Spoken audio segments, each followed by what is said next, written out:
Hi, thanks for checking out our channel. This is going to be maybe a repair video on this particular unit. This is on a red snapper, 50 mile 2 joule output unit. It's a 2014 unit based on the serial number, so it's 10 years old from when making this video. Here's a note on it. Let me, here, before I read you the note about it. There's our information, so if you'd ever like to send something for us to work on, we'd be happy to take a look at it. I say we, and it's just me. But anyways, here's the note on it. There's a little light in the middle of the front case called the Fence OK light. It's flashing very dimly, which means it's either burned out, which is not a big deal, or the output voltage is very low, and that's why the light's not flashing very bright. It's cosmetic either way. If it is burned out, so you can replace it, not a big deal. There is a slight clicking sound that is timed with the above light, which is normal. All these low impedance fence chargers, no matter what brand they are, a clicking type. When they make the clicking sound, that's when they're firing. That's when the output shock is coming out. They're not a consistent, constant voltage. They are a pulsating shock. So when it clicks, that's when it shocks. And so that light is just to tell you, hey, it's working or not working. Check the fence terminal with my wireless fence checker, which I'm not sure about that, which works and reads voltage down at 2,000 volts. He gets no reading with that. Okay. Check the fence terminal with my 110 volt wireless tester, which those do not work with the fence charger. These are output voltage of anywhere from 5,000 to 10,000 volts DC. They are DC output on any model of low impedance, whether the unit's AC powered, 6 volt, 12 volt, or solar. The output is all the same voltage wise, and the type, it's a high voltage DC output. And an AC multimeter, or a multimeter in general, will not read an output of any unit, whether it's a good quality Fluke or a cheap Harbor Freight or some Chinese made thing. Get out of here, cat. What to say about that? Is very wireless tester. That's plastic spade on the end. Okay, it's one of those little things you put against a wire to see if it's got voltage there. That's what he's talking about. It is very sensitive. It detects voltage through insulation. There was a light flashing on the terminal, but it's not calibrated. I have a multimeter and am tempted to check with that. I think we were emailing back and forth. I said, no, don't do that, because if you're the unlucky type, with the unlucky tester, have a multimeter, if the unit's working correctly, what you'll see with the multimeter, you'll either see fluctuation and bouncing around of numbers, but it won't tell you A or B or what's going on. It'll tell you that you got some kind of, it's picking up a signal, but it doesn't know what the hell you're reading. Whether you're on AC volts or DC volts, it won't know what the heck's going on. If you're the unlucky one, that's if you're lucky. If you're unlucky, if the unit's working correctly and the meter is a not very good quality made tester, it'll pop that tester and the thing's shot. So do not use a multimeter when you're checking a fence charger. Well, I'm not going to plug it in yet. I'm just going to open it up and we're going to see what's going on with it. He says it's clicking, but very little output is what I'm guessing at. So I'm going to assume that his issue is the transformer is bad. Now here's the story with this brand, Red Snapper, which is owned by Zariba, it's owned by Woodstream, which also owns Zariba. Or the American Farm Works, they make those units. They make Blitzer as well as Fi-Shock.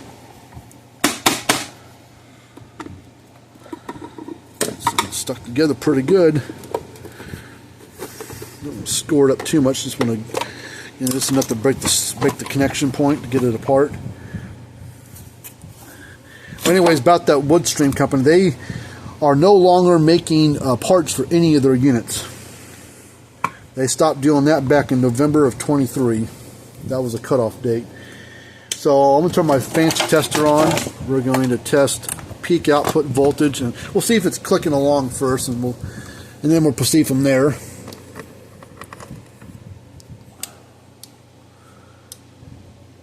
Oh, actually, I've got to use my I'll use my analog one. My other one, I stepped on the wire and pulled it out, or broke it off the terminal of my other fancy tester. So I gotta make up a new lead for that or whatever. But let's put this analog tester on here for electric fence. Oh yeah, it's barely bumping it. Kind of see it bumping a little bit, barely making it move. Yeah, so our transformer's junk. So with this being 10 years old, we'll check the capacitor as well. It's got a 15 microfarad capacitor, I think, inside there.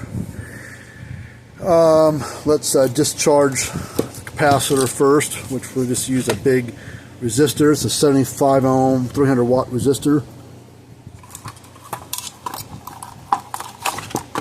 So we're just going to go across it here. This is do it safely without it making the big pop noise at you.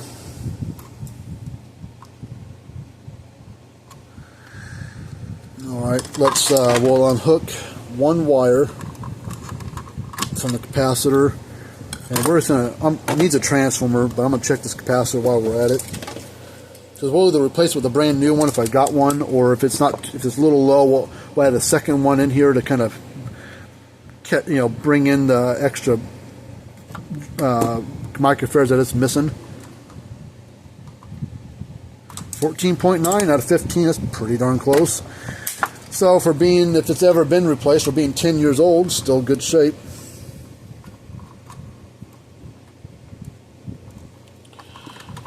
Okay. Alright, so let's pull... Well, actually, let me go see what I've got for parts first before I get too deep. So give me just a second here. Okay, I did not have any more of these factory ones. These are long gone. Most times you can't find them anymore.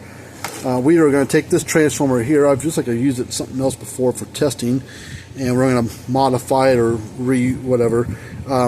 Put some spake connectors on there, or make this wire longer. Looks like this wire's been extended, soldered, heat shrinked. So, and then we've got to change out these connectors to ring connectors of some sort, or spake connectors. So, I'm going to snip the wires off here, because we're going to probably tie into them if we need to, and then we're going to unplug these. Now this transformer I'm putting in is made for up to a 4 joule unit, so it will work all the way up to the 75 mile Zariba Red Snapper type, which is a 4 joule output, so it will work for all the way up to that model. Alright, so this board's probably got a charge built up. All these little yellow capacitors, I'm sure got a charge built up in them, so we're going to be careful. We're just going to set it back down like that. Don't worry about discharging those unless I'm going to be dicking around with the board, which today I'm not. Alright, so right now, temporarily, well, let's get this board, or this transformer, sit down inside here. Now it's a little thicker. It doesn't just slide right in there, and it's going to wobble around a little bit, so it may have to go in at an angle like that. And I'll have to see if I've got another little lens I can put over the front of that. I think I've got one off of a junk unit we can steal. So there's our output. Here's our input. So what we're going to do, I think this red wire is going to definitely be long enough that we can unplug this one. And we're going to take this and plug it in right there. Put that other red one wet. Come on, get on there.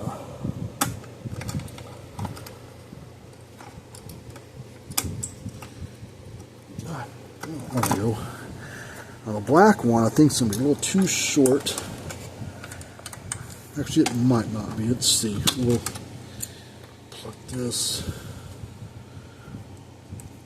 Pull that underneath. No, this should be long enough.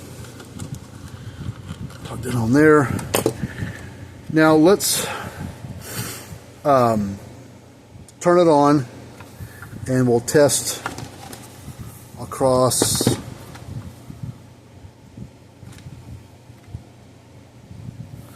that right there. Oh yeah. There's a lot of energy in that thing, so we're going to have to probably got 12, 13, 14,000 volts with this transformer combination, which people are like, oh, man, that's real hot. Almost too hot. What that does, what that has a possibility of doing, is arcing through your plastic insulators to a metal fence post. So what we do when we have this situation where it puts out way too much voltage, I use a 400 ohm 10 watt resistor, and let's see, where's it at?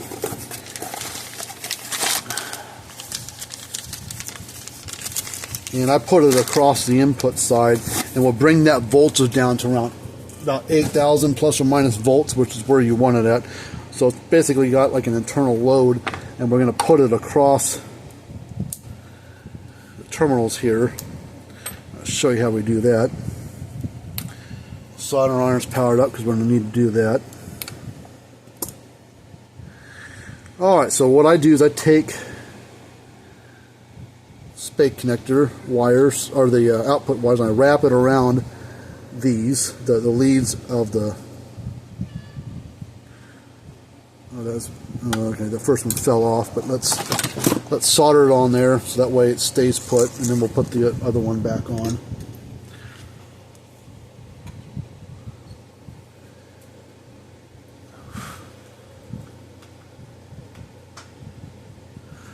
That's the first one.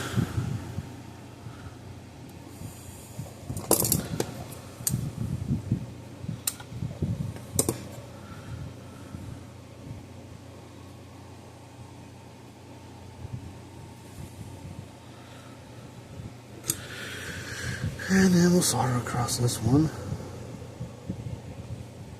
I'm shaky for some reason. Whew. Probably need to eat something. Alright, let's see. So this is our fence, so we actually have to turn it like this.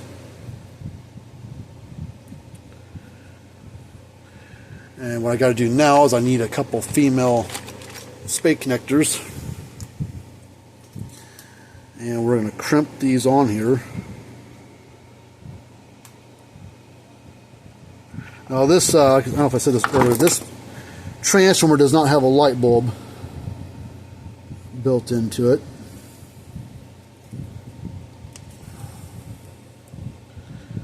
So if the guy doesn't care about the light bulb not being there, which 99% of the time people don't, but he's got testers and things, so I think he'll rely on the tester to tell him what's going on and use that electric fence tester, not the multimeter and stuff like that. Okay, so let's power it back on. Let's hook this analog tester onto this first. And I don't know if you could hear it when this thing was working earlier. It was actually arcing inside this thing because this thing was putting way too much energy, or not voltage, and jumping across the gap inside there. Uh-oh. Hold on. There it goes. There we go. About 8,000 to 9,000 volts now. Picking out about 9,000. So that's where we want it to be at. We want it to be in that range, not 12 plus kV. People think that's higher voltage is good, but there is a limit to where too much voltage is not good, because you'll start popping across insulators, especially the cheap yellow ones that are out there. So now let's try to put this on here. Now if this won't close, we're going to have to trim up those little nubs, trim them off, give them a little haircut. But it may fit in there just fine. No, it's hitting just a little bit, so I don't know which one it's hitting, and because it doesn't really matter, we'll just take a pair of snips and we're just going to cut them off. And then we can just take this, should sit right back down there.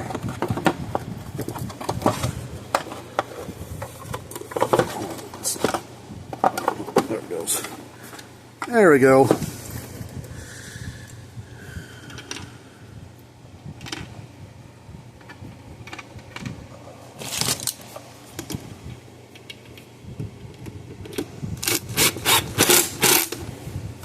I usually do crisscross pattern.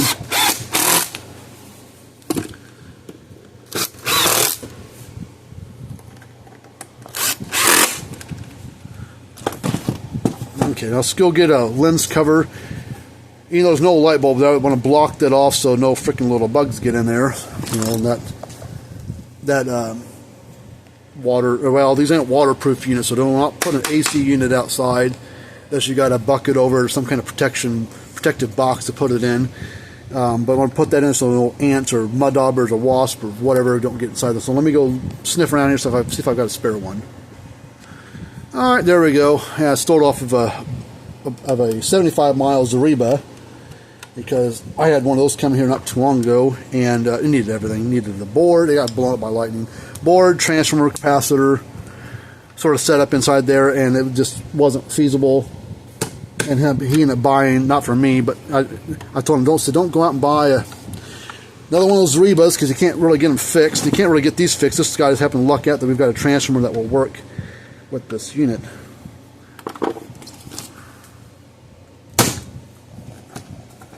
Nice square hit and snap it in there.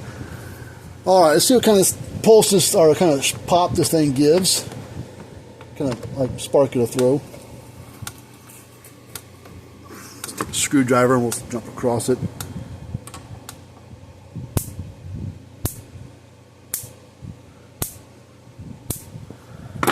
Right, nice bright hot spark, and this one's done. So thanks for checking out our channel.